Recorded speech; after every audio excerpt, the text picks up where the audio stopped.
If you've ever sat in a group and felt like you didn't belong, if you've looked around and wondered why everyone bends over backwards just to be accepted, if you've thought that small talk and social games are pointless games you'd rather not play, then this message is meant for you. And if you've never felt that way, maybe it's worth asking yourself whether you've been living in denial. Because today, we're going to face an uncomfortable reality. The philosopher Arthur Schopenhauer, often called the master of pessimism, saw this truth with piercing clarity. Most people live in a staged performance. They wear clothes, adopt behaviors, and speak in ways they think they're supposed to, not because it reflects who they truly are, but because they've been conditioned to crave approval. But here's the question nobody dares to ask. Approval from whom? Think about it. How many times have you forced yourself through empty conversations just so you wouldn't appear rude? How many times have you laughed at a joke that didn't amuse you? How often have you felt like every social exchange was a trade? You give up a piece of yourself in exchange for belonging. And then comes the deeper question. At what price? Schopenhauer argued that intelligence and social life rarely coexist peacefully. The sharper your mind, the less sense the entire charade makes. Not because you're arrogant, but because you perceive what others ignore. You notice the masks. You recognize the lies people call politeness. You see the fragile reality of a world obsessed with validation. And the most disturbing thing? You realize that society is deliberately built to keep you distracted, not thoughtful. Because thinking too deeply forces you to see the absurdity. It makes you notice that most relationships are shallow. Most conversations are noise. And the endless pursuit of fitting in is nothing more than self-betrayal. And here's the paradox. If you're perceptive enough to notice all of this, you're also cursed to feel the loneliness that comes with it. Let's be honest, the more you think, the less you fit in. And others can sense it. They see you don't blindly join the collective hysteria. They notice you don't treat social rituals with the same unquestioning devotion. And it unsettles them because your very presence threatens the illusions they cling to. Schopenhauer didn't sugarcoat it. Solitude is the destiny of the thinking mind. And yes, it hurts. It hurts because you've been taught that happiness comes only from human connection, from friends, groups, belonging. But what happens when most of those connections are hollow? When you realize that the price of constant socializing is mediocrity, that's when something shifts. You start pulling back. You begin to value your time over other people's approval. And strangely enough, what first feels like punishment begins to feel like privilege.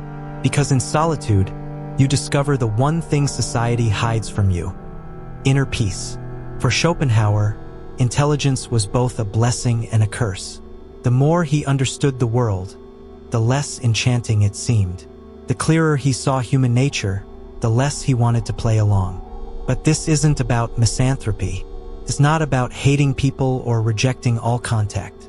It's about recognizing the difference between meaningful connection and empty obligation. It's about granting yourself permission to choose when and with whom you engage, instead of simply following what's expected. True intelligence doesn't need external applause. And here's where it gets interesting. The moment you stop seeking approval, something changes. People notice. They see you're not desperate to fit in. They see you don't rely on their validation. They see your world doesn't crumble if you're not invited to the next gathering. And it unsettles them because most people live enslaved by the need to be noticed. And you, by refusing to play that game, become a mystery that intimidates and fascinates them. Here lies the great irony. The less you care about social validation, the more influence you gain over it. Real freedom begins the moment you stop worrying about other people's opinions. So when someone tells you to be more social, to try harder to fit in, to be like everyone else, remember this: you're not the one who's wrong. You've simply seen through the illusion, a truth most people are too afraid to accept. And here's something even deeper. When you finally grasp that social validation is unnecessary, when you see that most interactions are pure theater, you start to notice the value of silence. Silence becomes your ally, and that terrifies others, because we live in a world drowning in noise. Constant chatter, endless social media updates, headlines designed to provoke. Everything around you is engineered to keep you distracted. But silence forces thought, and thinking is dangerous. Schopenhauer embodied this truth. He spent most of his life apart from society, immersed in philosophy, music, and reflection. Not because he despised people, but because he understood that the noise of the world clouds the mind. And here's where people get confused. They mistake solitude for isolation. But they're not the same. Being alone by choice is strength. It means preferring depth over shallowness, quality over quantity. Isolation, on the other hand, is a curse. It's what happens to those who crave acceptance but never find it. Here's the irony. The one who desperately chases approval will always be denied it, while the one who refuses to chase it ends up never truly alone. Because when you walk your path authentically, you naturally draw in the rare few who actually matter. Those who think, who question, who don't need constant distractions to fill the void. Intelligence isn't antisocial. What it rejects is banality. Think of history's great thinkers and creators.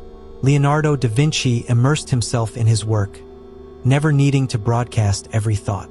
Nietzsche distanced himself from society when his ideas became too radical. Tesla devoted his life to invention with a passion few could grasp. They were labeled eccentric, strange, difficult, not because they were antisocial, but because they refused to waste their time on empty routines. And that's the secret. Social life is scripted, predictable, designed to keep you within the system. From childhood, you're told that acceptance is everything, that isolation is bad. But no one tells you that many groups exist only out of fear of being alone. No one tells you that people with wide social circles often feel the most empty.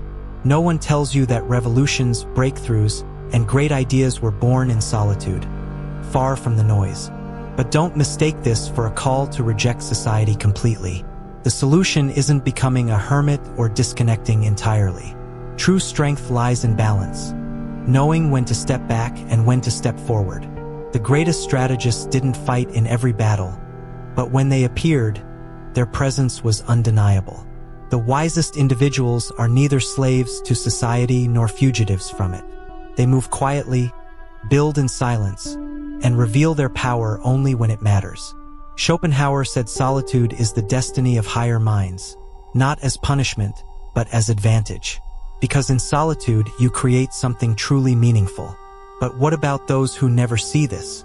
Those who believe happiness only comes from being noticed. They end up trapped in a cycle of dependence. Every post, every story, every opinion they share is carefully crafted for a reaction. A like, a comment, a nod of approval that makes them feel they exist. But here's the harsh truth. If your sense of self relies on other people's responses, you've never truly lived. You've only performed. Freedom isn't about doing whatever you want. It's about not needing anyone's permission to do what you truly desire. It's about being content in silence, without anxiety, without distractions. If you can't do that, you're not free. You're imprisoned by noise. Schopenhauer knew this, which is why he withdrew, not as rejection but as strategy. Because only from distance can you see reality clearly. Only in silence can you truly hear yourself. And if you're still listening now, it's because deep down you've always sensed it. You've known that much of social life is artificial. You've known that real growth happens in stillness, not in noise. The question is, will you have the courage to accept it? Because once you see it, you can't unsee it. Small talk becomes unbearable. The urge to fit in evaporates, and all that remains is truth. The truth that solitude isn't punishment, it's privilege. A privilege only the strong can handle. And here's the cruel paradox. The more you dare to be yourself, the more magnetic you become. People crave authenticity, but few are brave enough to embody it. Those who live without fear of judgment are the ones others end up following. Not because they seek followers, but because true freedom is so rare, so striking, it can't be ignored. So now I ask you, what will you do with this knowledge? You can dismiss it, return to routine, and keep playing the game. Or you can take the harder path. Embrace the discomfort, accept that you'll never be understood by the majority.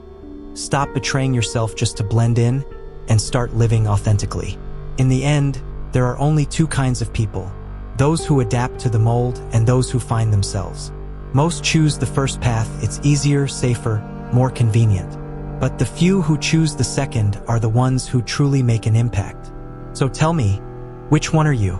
If you've stayed with me this long, leave a comment with the phrase, "Silence is power," because those who understand it are the ones ready to live life by their own rules.